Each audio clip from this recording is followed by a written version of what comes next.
नमस्कार मंडळी, जय खानदेश, जय महाराष्ट्र. सर्व मित्रांचं स्वागत करतो मी श्रीराम देशमुख.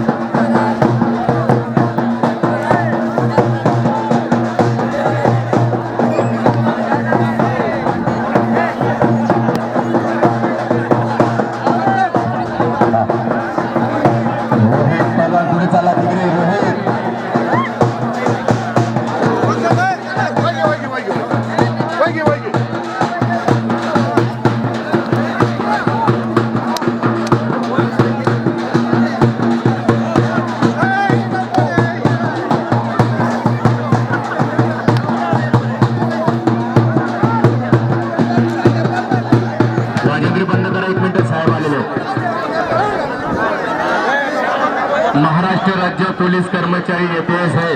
आमचे मयूर बांबे यांचं आगमन आखाडामध्ये झालेले आहेत. गौतमबोचा फोन चालू आहे. त्यांचा हाताने कुस्ती लागणार आहे. ही आखाडा नगरी पावन नगरीमध्ये कधी कुस्ती लागली नाही. अशी कुस्ती आमची यात्रा कमिटीमध्ये दादा भगत यांच्या माध्यमातून या कुस्तीचा सन्मानार्थ या कुस्तीचा यांच्या हाताने कुस्ती होईल.